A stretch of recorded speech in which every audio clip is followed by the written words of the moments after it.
Syrians, then you must be supporting the resistance of the Syrians. He says they're directly linked to one another. And then he's praising the so-called Syrian rebels, which he calls the Mujahideen, and he says,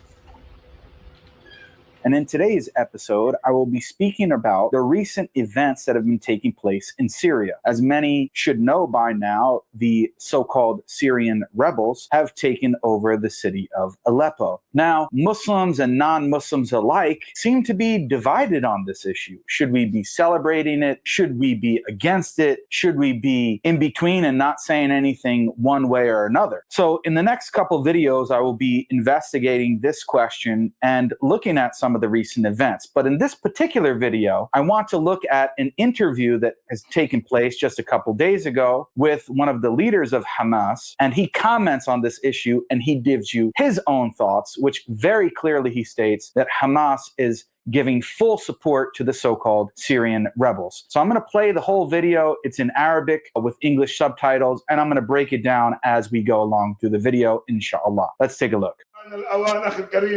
كفانا كلاما دبلوماسيا يمغص القلوب. والله نريد الآن رؤية واضحة. إن الذي يجابه المجاهدين يطعن فلسطين في ظهرها. إن الذي يقاتل المجاهدين الذين دخلوا حلب وحماه والله تطعنون الشعب الفلسطيني في ظهره، لأن فلسطين الأرض المقدسة الطاهرة المباركة لا تتحرر إلا على أيدي أناس يحمل راية النبي صلى الله عليه وسلم وراية أبي بكر وعمر وعثمان وعلي وجميع الصحب الكرام. إن فلسطين لا تتحرر على أيدي من يطعن بصحابة رسول الله صلى الله عليه وسلم. لقد مللنا من الحديث الغير واضح. نحن اليوم أخي الكريم إن هذه الجموع التي دخلت حلب كلهم شعارهم الله غايتنا والرسول قدوتنا والقرآن دستورنا والجهاد سبيلنا والموت في سبيل الله أسمى أمانيها أسمى أمانينا. كل التحية للثورة السورية. I think you're muted there, brother. Yeah, alhamdulillah, it's a good thing I was muted. But yeah, when I was watching that, one thing that really overpowers me is the Arabic language.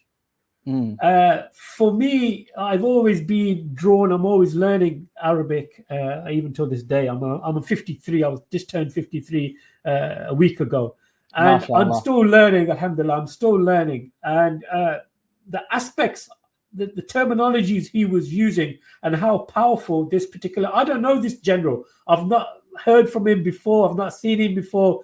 But the information he was giving regarding the jihad fi sabilillah and the companions of the Prophet ﷺ, for me it was like giving a Friday sermon. For me it was like a Friday sermon.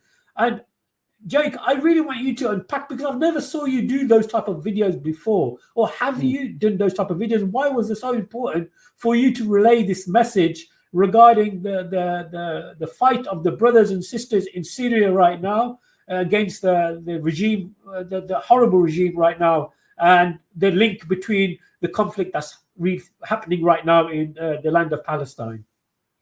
Yeah, so my channel, I mean, I've been doing da'wah publicly for, I don't know, maybe 5 or 6 years now. And I mainly focused on, broadly speaking, Christian theology and Islamic theology and, discussions between them, okay, as well as Christian history and stuff like that. Now, after what happened on October the 7th, it was kind of a wake-up call for a lot of Muslims, including myself.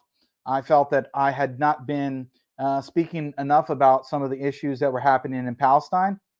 So I became to be more, how can you say, I started making more videos related to political affairs, such as what was happening in Palestine, and now recently what's happening in Syria. Now, the reason why I felt it necessary to make this particular video on Syria is because I saw a lot of the not only so-called pro-Palestinian non-Muslim commentators, because, alhamdulillah, there have been a lot of non-Muslims waking up to the atrocities and genocide that's been taking place in Gaza and Palestine. And I think that's a good thing. I'm not saying there's anything wrong with that. As well as a lot of Muslims have been waking up to this and speaking about it more, which is good. There's no issue there necessarily. However, I started noticing an issue when it comes to Syria.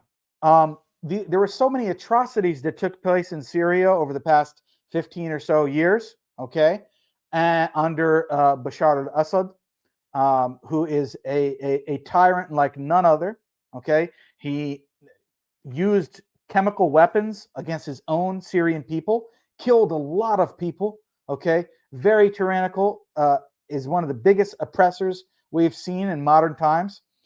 And yet, so many people are not speaking about those issues. And not only that, they're actually opposing the rebels or mujahideen in Syria. They're saying, no, these people are actually doing the work of Israel. They're actually being paid by Israel. We shouldn't be supporting them in any way, form, shape, or fashion.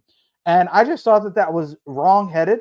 And I think that our position should be, I'm not saying that Muslims should go around and give blind support to these groups, whether it be Hamas or any other group, but we should be supporting them in their fight or resistance against the oppression from non-Muslims, from people like the Yahud in so-called Israel, or from oppressors like Bashar al-Assad. Even if we don't agree with everything that Hamas is doing or saying, even if we don't agree with everything that the Syrian rebels are doing or saying, our duty is to actually support them over against the Zionists or the Assadists like Bashar al-Assad and his regime. That's our duty. That's, as far as I understand, the correct position of what the Quran and Sunnah teach. Now, that doesn't mean we have to give unwavering support as if we cannot criticize them if we see them do something wrong. If they are not actually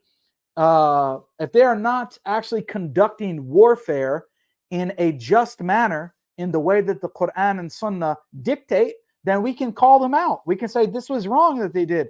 If there's an atrocity that they commit against non-combatants, for example, children or women or so on and so forth, we said we do not support this whatsoever, very clearly. So I hope that people understand. I'm not saying that, oh, we must support them in anything that they do, even if it's clearly wrong against the Quran and Sunnah. No, but we should be supporting them in a general sense in their fight or their resistance against oppressors and against the kuffar, like when it comes to the Yahud and the Zionists in so-called Israel. And I just thought that they were being unfairly criticized. We also are supposed to judge in Islam based on the apparent. The apparent is, I saw many interviews with these people that we didn't get to play and show, where they said, look, what we are following is Quran and Sunnah. We are trying to conduct our warfare according to that. They released many prisoners from Aleppo when they took it over. Many things that they are doing are good. Now, are they perfect? No, I'm sure they've made mistakes and errors, and they should be corrected on them. But we should not be condemning them and outright saying, no, we want nothing to do with them over and against Bashar al-Assad and his regime. So that's my stance. I thought it was important to note that because many so-called pro-Palestinian activists from the non-Muslim side as well as the Muslim side were criticizing them, and I thought in an unjust manner. Brother Jake, I just really got to, again, praise you. You're so eloquent in speech. Mashallah, make it easy for you in this life and the next life. I 100% agree with what you said, 100%. I did see a lot of misinformation on certain